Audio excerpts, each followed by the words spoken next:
രാധാകൃഷ്ണൻ, ഈ സാധാരണഗതിയിൽ ഈ വർഗീയതയുടെ കുത്തക BJPയുടെ തലയിലാണ് പ്രതിപക്ഷ പാർട്ടികളൊക്കെ വച്ച് കെട്ടാറുള്ളത്. വടകരയിൽ പക്ഷേ BJPക്ക് റോളൊന്നുമില്ല. ഇപ്പോൾ വടകരയെ സംബന്ധിച്ച് അങ്ങോട്ടും ഇങ്ങോട്ടും വർഗീയത പറഞ്ഞ് അത് ഉച്ചസ്ഥായിയിലെത്തിച്ച് മുസ്ലിം ലീഗിൻ്റെ മറ്റേ പാണക്കാട് സാദിഖ് അലി ശിഹാബ് തങ്ങളും CPMൻ്റെ ജില്ലാ സെക്രട്ടറി P മോഹനനും കലക്ടറോട് ആവശ്യപ്പെട്ടിരിക്കുന്നത് ഇപ്പോൾ തന്നെ ഒരു സർവകക്ഷി യോഗം വിളിക്കാനാണ്. ഇത് അസാധാരണമാണ്. ആരാണ് ഇതിൻ്റെ ഉത്തരവാദികൾ? ഇത് അസാധാരണമാണ് എന്നുള്ളതാണ് അതിനകത്ത് ഏറ്റവും പ്രധാനപ്പെട്ടൊരു കാര്യം. കാരണം സാധാരണഗതിയിൽ സർവകക്ഷി യോഗം വിളിക്കാറുള്ളത് ഒരു സ്ഥലത്ത് അതിൻ്റെ ക്രമസമാധാന നില തകരുകയും അക്രമം അരങ്ങ് വാഴുകയും ചെയ്യുമ്പോൾ ജില്ലയുടെ ഭരണാധികാരിയായ ജില്ലാ കളക്ടർ നേരിട്ട് ഇടപെട്ടിട്ട് സമാധാനം സ്ഥാപിക്കുന്നതിന് വേണ്ടി എല്ലാവരുടെയും സഹായം അഭ്യർത്ഥിച്ചുകൊണ്ട് എല്ലാവരെ കൊണ്ടും സഹകരിപ്പിച്ച് സമാധാനം സ്ഥാപിക്കുക എന്നതാണ്. അതോടുകൂടി ആ അക്രമം അവസാനിപ്പിക്കണം എന്നുള്ളതാണ് രീതി. ഇതിൻ്റെ അസാധാരണത്വം എന്താണെന്ന് വെച്ചാൽ അവിടെ അക്രമം തുടങ്ങിയിട്ടില്ല. അതെ, ഇതുവരെ അക്രമം ഉണ്ടായിട്ടില്ല. പക്ഷേ പറയുന്നത് എന്താണെന്ന് വെച്ചാൽ ജൂൺ 4 വോട്ടെണ്ണിക്കഴിഞ്ഞാൽ അവിടെ അക്രമം ഉണ്ടാകും എന്നാണ് പറയുന്നത്. അങ്ങനെ ജൂൺ 4 വോട്ടെണ്ണിക്കഴിഞ്ഞാൽ ഉണ്ടാകാവുന്ന അക്രമം ഇപ്പോഴേ തടയുന്നതിന് വേണ്ടി സർവകക്ഷി യോഗം വിളിക്കണം എന്ന് ആവശ്യപ്പെട്ടിരിക്കുന്നത് നമ്മുടെ നാട്ടിലെ 2 സെക്കുലർ കക്ഷികളാണ്. അവർ രണ്ടുപേരും അക്രമം പ്രവചിച്ചു കഴിഞ്ഞു. അക്രമം ജൂൺ 4 അക്രമം ഉണ്ടാകും, അത് ഞങ്ങൾക്ക് ഉറപ്പാണ്. അതിനവർ ചില കാരണങ്ങളും പറയുന്നുണ്ട്. ഒന്ന് പാനൂര്, 2 നാദാപുരം, ഇവിടെയൊക്കെ ആളുകൾ വലിയ രീതിയിൽ വർഗീയമായി ചേരിതിരിഞ്ഞ് നിൽക്കുന്നു എന്നുള്ളതാണ്. ഇനി നമുക്കിതിൻ്റെ ബാക്ക്ഗ്രൗണ്ടിലേക്ക് പ്രവേശിക്കാം. അവിടെ വടകരയിൽ സ്ഥാനാർത്ഥിയായിട്ട് നിയോഗിക്കപ്പെട്ടിരുന്നത് അല്ലെങ്കിൽ നിശ്ചയിക്കപ്പെട്ടിരുന്നത് K മുരളീധരനാണ്. K മുരളീധരൻ കഴിഞ്ഞ പ്രാവശ്യം ജയിച്ചിട്ടുണ്ട്. ഇപ്രാവശ്യം മുരളീധരൻ അവിടെ മത്സരിക്കും എന്നാണ് പറഞ്ഞിരുന്നത്. പക്ഷേ വളരെ പെട്ടെന്ന് അദ്ദേഹം മുസ്ലിം ലീഗിൻ്റെ കൂടി സ്ഥാനാർത്ഥിയാണ്. മുസ്ലിം ലീഗിൻ്റെ മാത്രമല്ല, അദ്ദേഹം മുസ്ലിങ്ങളുടെയും കൂടി സ്ഥാനാർത്ഥിയാണ്. അദ്ദേഹത്തിന് ഒരു ചെറിയ മാറ്റം സംഭവിക്കുമെന്ന് മാത്രമേ ഉള്ളൂ. മറ്റേ തിരുവനന്തപുരത്ത് വരുമ്പോൾ അദ്ദേഹം മുസ്ലിം ലീഗ് വന്ന പേര് പോലും പരാമർശിക്കില്ല. അവിടെ അദ്ദേഹം കനത്ത ഹൈന്ദവനായിരിക്കും. പക്ഷേ ഇവിടെ വന്നു കഴിഞ്ഞാൽ അദ്ദേഹം കനത്ത ന്യൂനപക്ഷ വാദിയാണ്, അതിനുവേണ്ടി നിലകൊള്ളുന്ന ഒരാളാണ്. അത് അദ്ദേഹത്തിൻ്റെ രീതിയാണ്, അതായിക്കോട്ടെ. അദ്ദേഹത്തെ മാറ്റിയിട്ട് ഷാഫി പറമ്പിലിനെ മതേതരത്വ കാഴ്ചപ്പാടിൽ നിശ്ചയിക്കുകയാണ് ചെയ്തത്. മതേതരത്വം സംരക്ഷിക്കണം എന്നുണ്ടെങ്കിൽ വടകരയിൽ ഒരു മുസ്ലിം കാൻഡിഡേറ്റ് വേണം എന്ന് UDFന് ഉറപ്പായ സ്ഥിതിക്ക് UDF അവിടെ അദ്ദേഹത്തെ നിശ്ചയിക്കണം. അതിലൊരു തെറ്റുമില്ല, കാരണം പാർട്ടിക്ക് അങ്ങനെ തീരുമാനിക്കാം. പക്ഷേ പ്രശ്നം സംഭവിച്ചത് എന്താണെന്ന് വെച്ചാൽ ഷാഫി പറമ്പിൽ അവിടെ ചെന്ന് ഇറങ്ങിക്കഴിഞ്ഞപ്പോൾ ആ നിമിഷം അദ്ദേഹത്തെ സ്വീകരിക്കുന്നതിന് വേണ്ടി ആ പ്രദേശത്തുള്ള, വിശേഷിച്ച് നാദാപുരത്തും പാനൂരും മറ്റേ കുറ്റിയാടി ഈ പ്രദേശങ്ങളിലുള്ള മുസ്ലിങ്ങൾ ഒരുമിച്ച് കൂടിയിട്ടാണ് അദ്ദേഹത്തെ സ്വീകരിച്ചത്. അപ്പോൾ അതിലൊരു ചോദ്യം ചോദിക്കുക, അതിൽ വല്ല കുഴപ്പമുണ്ടോ? യാതൊരു കുഴപ്പമില്ല. പക്ഷേ ഒരു കാര്യം നമ്മൾ വിസ്മരിക്കരുത്. ഈ നാദാപുരവും പാനൂരും കുറ്റിയാടിയും എല്ലാം തന്നെ സിമി കേരളത്തിൽ തുടങ്ങുന്നത് അവിടെ നിന്നാണ്. സിമിക്ക് ശേഷം NDF തുടങ്ങുന്നത് അവിടെ നിന്നാണ്. NDFന് ശേഷം PFI തുടങ്ങുന്നത് അവിടെ നിന്നാണ്. ഇതിന് ഇടവേളയിൽ മദനിക്ക് ഏറ്റവും കൂടുതൽ ആരാധകരും പിന്തുണക്കാരും ഉണ്ടായ ഒരു പ്രദേശമാണ് അവിടെ. ഞാനിത് സൂചിപ്പിക്കാൻ കാരണം എന്താണെന്ന് വെച്ചാൽ തീവ്രമായ ഇസ്ലാമിക ചിന്താഗതികൾക്ക് വളവും വളക്കൂറുമുള്ള, അല്ലെങ്കിൽ അതിന് വളർന്ന് വരാനുള്ള അന്തരീക്ഷമുള്ള, വളവും വെള്ളവും കിട്ടുന്ന ഒരു സ്ഥലമാണ് ഈ പ്രദേശം.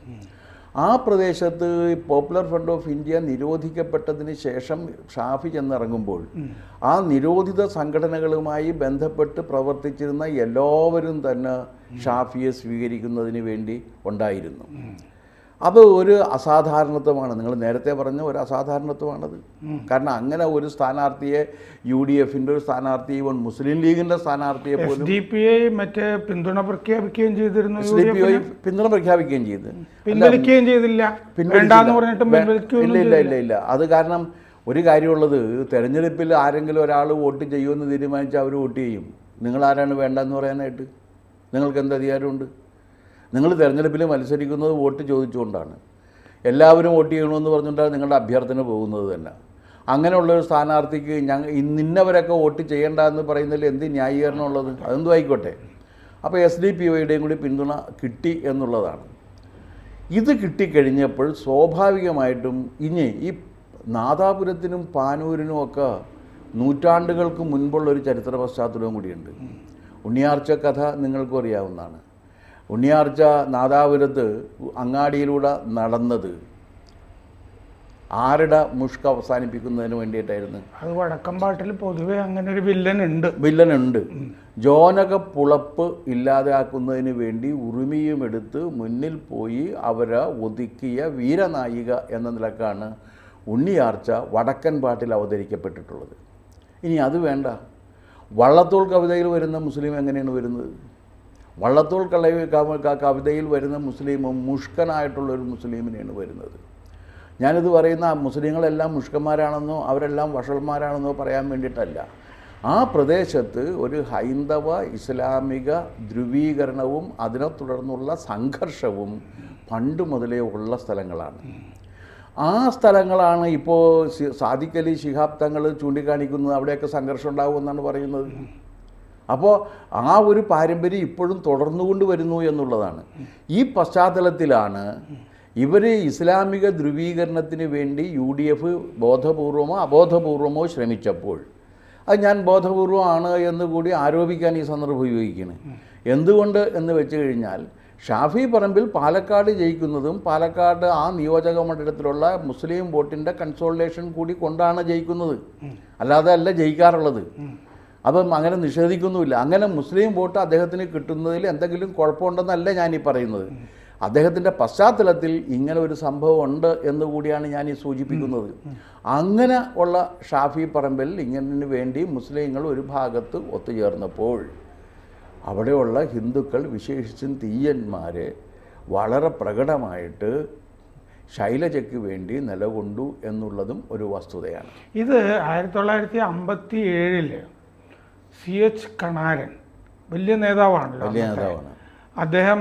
മറ്റേ അവിടെ മത്സരിക്കുമ്പോൾ, നാദാപുരത്ത് മത്സരിക്കുമ്പോൾ ഈ പറഞ്ഞ പോലെ തീയ ധ്രുവീകരണം നടന്നതായിട്ട്. കാരണം എതിർ സ്ഥാനാർത്ഥി മുസ്ലിമായിരുന്നു, ഹാജിയാണ്. അപ്പോൾ തീയ ധ്രുവീകരണം നടന്നു എന്ന് അടുത്തിടെ ഈ ജമാഅത്തെ ഇസ്ലാമിയുടെ ചാനലിലും റിപ്പോർട്ടർ ചാനലിലും അവര് പറയുന്നത്. അല്ല, രണ്ട് ചാനലും ഒരേ ചാനൽ തന്നെയാണ്. രണ്ടിനെ രണ്ടായിട്ട് പറയേണ്ട കാര്യമില്ല. റിപ്പോർട്ടർ ചാനലായാലും പിന്നെ ജമാഅത്തെ ഇസ്ലാമിയുടെ ചാനലായാലും രണ്ടും ജമാഅത്തെ ഇസ്ലാമി ചാനൽ തന്നെയാണ്. അപ്പോൾ അതുകൊണ്ട് മറിച്ച് പറയേണ്ട കാര്യമില്ല. പക്ഷെ തിരിച്ച് KT കുഞ്ഞിക്കണ്ണൻ അതിന് മറുപടി പറയുമ്പോൾ അങ്ങനെയൊന്നുമല്ല. മുസ്ലിം ലീഗുമായിട്ട് കമ്മ്യൂണിസ്റ്റ് പാർട്ടിക്ക് അന്ന് തന്നെ ധാരണയുണ്ടായിരുന്നു. താനൊരു കൊടുവള്ളി പോലെ ഞങ്ങൾക്ക് സ്ഥാനാർത്ഥി ഇല്ലാതിരുന്ന സ്ഥലങ്ങളിൽ ഞങ്ങൾ മുസ്ലിം ലീഗിനാണ് വോട്ട് കൊടുത്തത് എന്ന് പറഞ്ഞിട്ടുണ്ട്. മുസ്ലിം ലീഗുമായിട്ട് അന്നേ ഒരു അന്തർധാരയുണ്ട്. അന്തർധാരയല്ല, അവർ തമ്മിൽ വളരെ അന്തറല്ലാത്ത ധാരയാണ് എന്നുണ്ടായിട്ടുള്ളത്.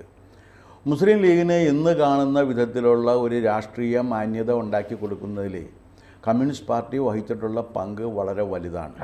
വളരെ വലുതാണ്.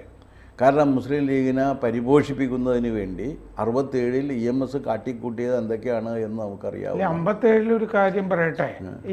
ഇതിൽ തന്നെ KT കുഞ്ഞിക്കണ്ണൻ നമുക്ക് വെളിപ്പെടുത്തി തരുന്നൊരു വിവരം.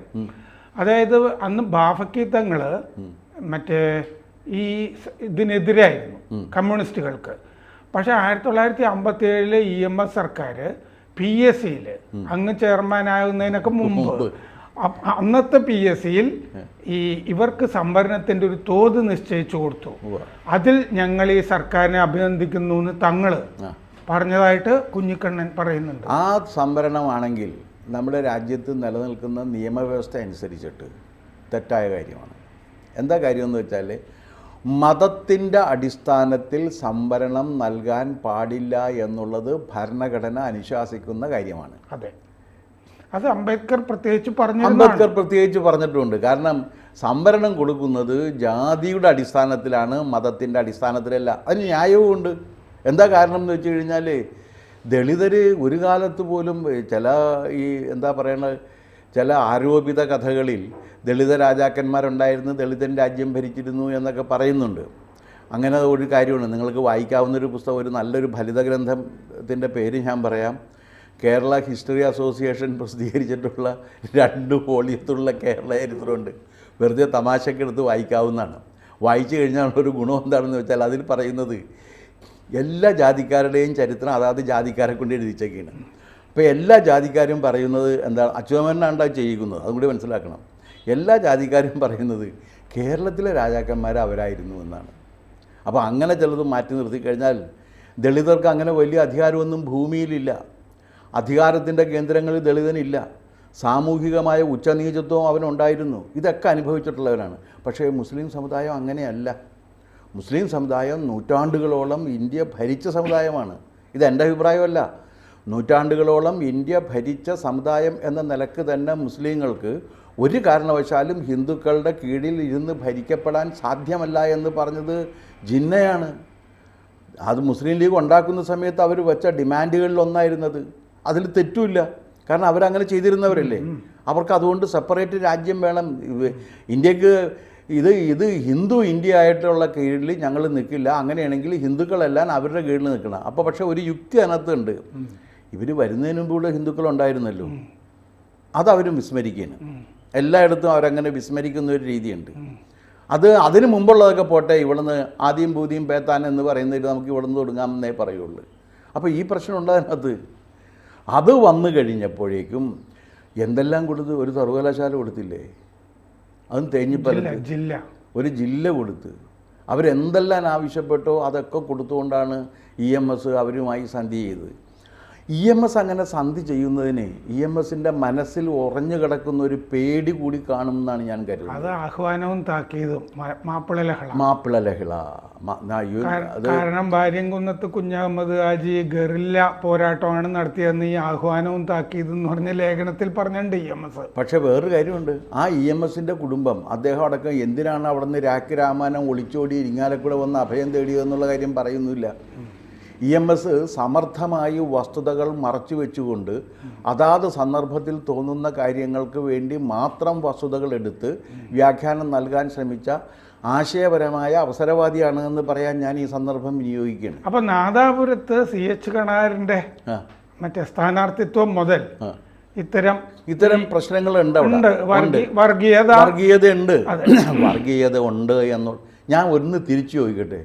57 ശേഷമുള്ള തിരഞ്ഞെടുപ്പ് എടുക്കുക. 57 മുതൽ ഏത് കാലത്താണ് ജാതിയും മതവും സ്വാധീനിക്കാത്ത ഒരു തെരഞ്ഞെടുപ്പ് കേരളത്തിൽ നടന്നിട്ടുണ്ട്? അതെ, എന്താന്ന് വെച്ചാൽ അത് BJPക്ക് ഇതുവരെ ഒരു തവണയല്ലേ MLA സ്ഥാനമൊക്കെ കിട്ടിയിട്ടുള്ളൂ. അപ്പോൾ വർഗീയതയുടെ കുത്തക കേരളത്തിൽ എന്തായാലും തിരഞ്ഞെടുപ്പിൽ BJPക്കല്ല. ഇല്ല. ഇപ്പോൾ വടകരയിൽ BJP സ്ഥാനാർത്ഥിയെ കുറിച്ച് ആർക്കും അങ്ങനെ ഒരു അഭിപ്രായവും ഇല്ല. BJP സ്ഥാനാർത്ഥി പോയിട്ട് ഏതെങ്കിലും വർഗീയത പറഞ്ഞു എന്ന് ഒരു ഇതുമില്ല. BJP സ്ഥാനാർത്ഥിയെക്കുറിച്ച് അങ്ങനെ ആരുമില്ല. പക്ഷെ വർഗീയ പറഞ്ഞു. പക്ഷെ ശൈലജയെ മതേതരമായിട്ട് കാഫിർ എന്ന് വിളിച്ചു എന്നൊരു പരാതിയുണ്ട്. അല്ല, അത് കാഫിർ എന്ന് വിളിച്ചു എന്നുള്ള വസ്തുതയുണ്ട്. ആ വസ്തുത എന്ന് വെച്ച് കഴിഞ്ഞാൽ ആരോ ഒരാൾ വിളിച്ചിട്ടുണ്ട്. അത് ഞങ്ങളല്ല എന്നാണ് ഇപ്പോൾ പറഞ്ഞുകൊണ്ടിരിക്കുന്നത്. അങ്ങനെ വിളിച്ചിട്ടുണ്ടെങ്കിൽ തന്നെ അതിന് ഒരു കാരണവശാലും ഷാഫി പറമ്പിലിൻ്റെ അംഗീകാരം ഉണ്ടാകില്ല എന്നാണ് ഷാഫി പറമ്പിലിനെ ന്യായീകരിക്കുന്നവർ പറയുന്നത്. അത് എന്തുറപ്പിലാണ് അങ്ങനെ പറയണതെന്ന് എനിക്കറിയില്ല. എന്തുറപ്പിലാണ് അങ്ങനെ പറയുന്നത്? അതിൻ്റെ ഗുണഭോക്താവല്ലേ അദ്ദേഹം? അല്ല, CPM അവിടെ വർഗീയത പ്രയോഗിച്ചിട്ടുണ്ടോ? ഉണ്ടല്ലോ, ഉറപ്പായിട്ടുണ്ട്. കാരണം ഓരോ തീയ കുടുംബങ്ങളിലും ഹിന്ദു കുടുംബങ്ങളിലും പോയിട്ട് ഇതാ കാഫിറിനെ എന്ന് പറഞ്ഞിരിക്കുന്നു എന്ന് പറഞ്ഞ് വർഗീയത ഉണർത്തുന്നതിന് വേണ്ടി CPM അവിടെ പ്രവർത്തിച്ചിട്ടുണ്ട്. അതുകൊണ്ടാണ് ഈ കൂടെ കിടക്കുന്നവന് രാപ്പിനി അറിയാം എന്നുള്ളതിൻ്റെ പേരിൽ അവിടെ മുസ്ലിം ലീഗും വർഗീയ പ്രചരിപ്പിച്ചിട്ടുണ്ട്, CPMും പ്രചരിപ്പിച്ചിട്ടുണ്ട്. ആ വർഗീയ പ്രചരണം എന്ന് പറഞ്ഞാൽ അതിൻ്റെ ഉച്ചസ്ഥായിയിലെത്തിയിട്ടുണ്ട്. ആ ഉച്ചസ്ഥായിയിലെത്തിയ വർഗീയ പ്രചരണം അവിടെ തീർച്ചയായും സംഘർഷത്തിൽ എത്തും എന്ന് ഉറപ്പുള്ളത് കൊണ്ടാണ് ഈ മുൻകൂർ ജാമ്യം എന്ന നിലക്ക് കളക്ടറോട് 1957 കഥ ഞാൻ പറഞ്ഞത് എന്തിനാന്ന് വെച്ചാൽ, ഈ മുസ്ലിം ലീഗ് പിന്നീട് CPMനോട് സന്തോഷമൊക്കെ രേഖപ്പെടുത്തിയല്ലോ. ഇപ്പോൾ P മോഹനനും ലീഗിൻ്റെ സാദിഖ് അലി തങ്ങളും ഒരേ സമയം സർവകക്ഷി യോഗം ആവശ്യപ്പെട്ടതിലും ഒരു അന്തർധാര കാണുമോ? ഉണ്ട്. എന്താ കാര്യം എന്ന് വെച്ച് കഴിഞ്ഞാൽ ഇത് സംഘർഷത്തിലേക്ക് എത്തിക്കുന്ന വിധത്തിൽ അവർ പ്രവർത്തിച്ചിട്ടുണ്ട്. ഇപ്പോൾ അവരുടെ കൈവിട്ട് പോയിട്ടുണ്ട്. അതാണ് വർഗീയതയ്ക്കും ഈ എക്സ്ട്രീമിസത്തിനും അങ്ങനെ ഒരു പ്രശ്നമുണ്ട്. അത് തുടങ്ങി വെച്ചവനെ തന്നെ അത് കൊണ്ടുപോയിട്ടേ അടങ്ങുള്ളൂ. അതതിൻ്റെ രീതിയാണ്. കാരണം പുലിപ്പുറത്ത് കയറുന്ന ഒരു അവസ്ഥ അതിനകത്തുണ്ട്. ഇത് തുടങ്ങി വെച്ചത് അതിൻ്റെ തുടക്കം എന്ന് പറഞ്ഞാൽ ശൈലജ ടീച്ചറല്ല. നമ്മൾ സത്യമായിട്ട് പറയണം. ശൈലജ ടീച്ചറല്ല തുടക്കം ഷാഫി പറമ്പിലാണ്. ഷാഫി പറമ്പിൽ അവിടെ ചെന്ന് കഴിഞ്ഞപ്പോഴേക്കും ഷാഫി പറമ്പിൽ പുതിയാപ്പിള വന്നിരിക്കുന്നു എന്നൊരു പ്രചരണം ഉണ്ടായി. ഇതൊക്കെ നല്ല പ്രചരണങ്ങളാണ് എന്ന് തോന്നുന്നുണ്ടോ? ഒരിക്കലും ഇല്ലല്ലോ. അല്ല. അങ്ങനെ ഒരു പ്രചരണം ഉണ്ടായപ്പോൾ ഇത് വേണ്ട എന്ന് ഷാഫി പറമ്പിൽ അപ്പോഴും പറഞ്ഞിട്ടില്ല. ഷാഫി പറമ്പിലിനോട് ഒപ്പം നിൽക്കുന്നവരും പറഞ്ഞിട്ടില്ല. അത് മതേതര പുതിയാപ്പിളയാണെന്നാണ് പറഞ്ഞത്. അങ്ങനെ പുതിയാപ്പിളമാർ വന്ന് അതല്ല എനിക്കത് വേണ്ട, ഇതല്ല ഞാനിവിടെ വന്നിരിക്കുന്നത് ഇങ്ങനെ ഒരു കാര്യമുണ്ട്, എൻ്റെ ഒരു മുന്നണിയുടെ പ്രശ്നമുണ്ട്, എൻ്റെ ഒരു ഇതിൻ്റെ പാർട്ടിയുടെ പ്രശ്നമുണ്ടെന്ന് ഇപ്പം പറയാൻ പറ്റില്ല. എന്താ കാരണം? കോൺഗ്രസിൻ്റെ അഖിലേന്ത്യാ നേതാക്കളെല്ലാം തന്നെ ഇസ്ലാമിക പ്രീണനത്തിന് വേണ്ടി മത്സരിക്കുന്നവരാണ്. ആ മത്സരത്തിൻ്റെ ഭാഗമായിട്ടുള്ള മത്സരമാണ് ഷാഫി പറമ്പിൽ നടത്തിയത്. ഷാഫി പറമ്പിലിനെ മാത്രം കുറ്റപ്പെടുത്താൻ പറ്റില്ല. കേരളത്തിലെ ഏറ്റവും കൂടിയ പോളിംഗ് ആയിരുന്നു വടകരയിൽ. ഈ വർഗീയത ഭയങ്കരമായിട്ട് കത്തിച്ചങ്ങ് കയറ്റിക്കഴിഞ്ഞാൽ പോളിംഗും കൂടുമോ? തീർച്ചയായിട്ടും കൂടും. രണ്ടു കൂട്ടരും വന്ന് വോട്ട് ചെയ്യും.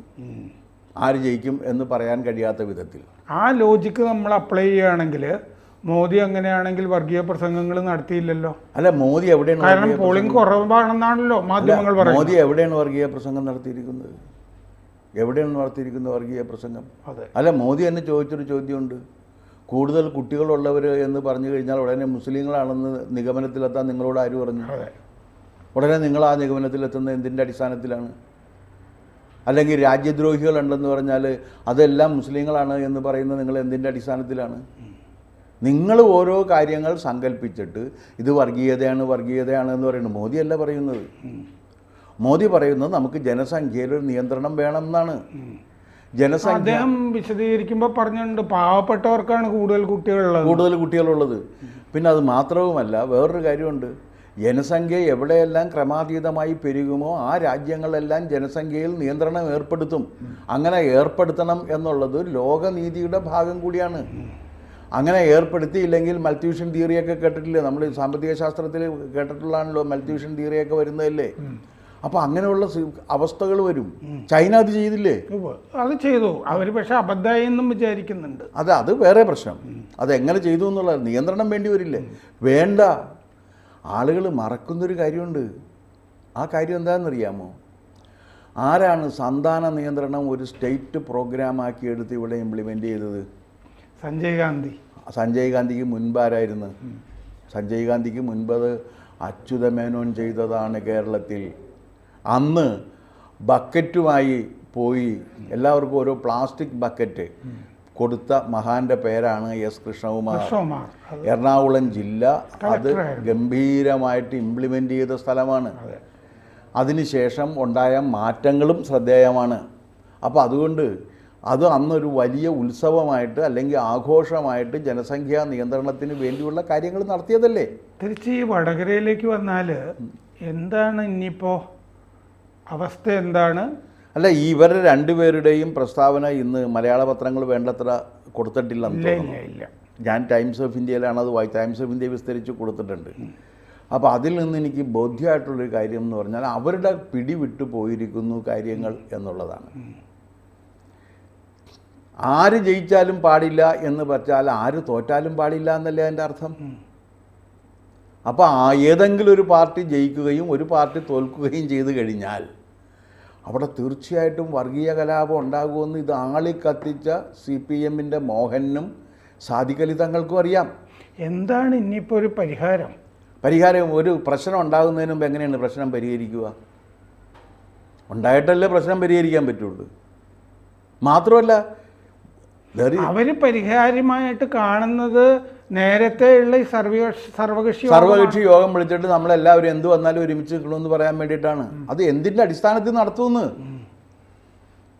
അങ്ങനെ ഇവിടെ ഒരു സംഘർഷം ഉണ്ടാകും എന്നുള്ളതിന് ഉറപ്പുള്ളതിൻ്റെ എന്തെങ്കിലും തെളിവുകൾ അവരുടെ കയ്യിലുണ്ടെങ്കിൽ അവരത് പുറത്തേക്ക് വിടണ്ടേ? അത് പുറത്തേക്ക് വിട്ടിട്ടില്ലല്ലോ. അതില്ല. പിന്നെ എങ്ങനെയാണ്? പിന്നെ എങ്ങനെ സാധിക്കും? ഉണ്ടാകാനിടയുള്ള ഒരു കാര്യം ഉണ്ട് എന്ന സങ്കല്പത്തിൽ എന്ത് തെളിവ് എന്ന് ചോദിച്ചാൽ അത് ഞങ്ങൾ പറയില്ല എന്ന് പറഞ്ഞാൽ എന്ത് ചെയ്യും? അപ്പോൾ ഇവരുടെ ഈ ആവശ്യത്തിന് അടിസ്ഥാനമുണ്ടോ? ഇവരുടെ ആവശ്യത്തിന് അടിസ്ഥാനമുണ്ടെന്ന് അവർക്ക് ബോധ്യമുണ്ട്. പക്ഷേ അതിൻ്റെ കാരണം എന്താണെന്ന് അവർ ഒരു കാരണവശാലും നമ്മളോട് പറയുന്നില്ല. അവിടെയാണ് ഇതിൻ്റെ പ്രശ്നം കിടക്കുന്നത്. അവർക്ക് ബോധ്യമുണ്ടായിക്കോട്ടെ, നമുക്കൊരു വിരോധമില്ല. ജൂൺ 4-ന് ശേഷം ശാന്തി ഉണ്ടാകട്ടെ എന്ന് പ്രാർത്ഥിക്കാം. അത് മാത്രമേ ചെയ്യാൻ പറ്റുള്ളൂ. എന്ന് മാത്രവുമല്ല, ഈ രണ്ട് കൂട്ടരും കേരള സമൂഹത്തോട് പ്രായശ്ചിത്തം ചെയ്യണം എന്നാണ് എനിക്ക് പറയാനുള്ളത്. കാരണം തെറ്റ് ചെയ്തു എന്ന് അവർക്ക് രണ്ടുപേർക്കും ബോധ്യപ്പെട്ടിരിക്കുന്ന സാഹചര്യത്തിൽ സാദിഖ് അലി ശിഹാബ് തങ്ങളും പി മോഹനും തീർച്ചയായിട്ടും കേരള സമൂഹത്തോട് മാപ്പ് പറഞ്ഞുകൊണ്ട് പ്രായശ്ചിത്തം ചെയ്യണം. കാരണം അവരാണ് സമാധാനപൂർണമായി നടന്നുകൊണ്ടിരുന്ന ഒരു തെരഞ്ഞെടുപ്പിൽ വിഷം കലർത്തി അതിനുശേഷം ഇവിടെ വർഗീയത ആളിക്കത്തിക്കുന്നതിനും അതിൻ്റെ പേരിൽ സംഘർഷം ഉണ്ടാക്കാനും ആ സംഘർഷം ഉണ്ടാകാവുന്ന സ്ഥലങ്ങൾ ചൂണ്ടിക്കാണിക്കാനും പരിശ്രമിച്ചിട്ടുള്ളത് അവരാണ്. അതുകൊണ്ട് രണ്ട് കൂട്ടരും കേരള സമൂഹത്തോട് മാപ്പ് പറയണം എന്നാണ് എനിക്ക് അഭ്യർത്ഥിക്കാനുള്ളത്. ശരി. കൂടുതൽ വാർത്തകളും വിശേഷങ്ങളും നിങ്ങളിലേക്ക് എത്താൻ ABC മലയാളം സബ്സ്ക്രൈബ് ചെയ്യുക, ബെൽബട്ടനും അമർത്തുക.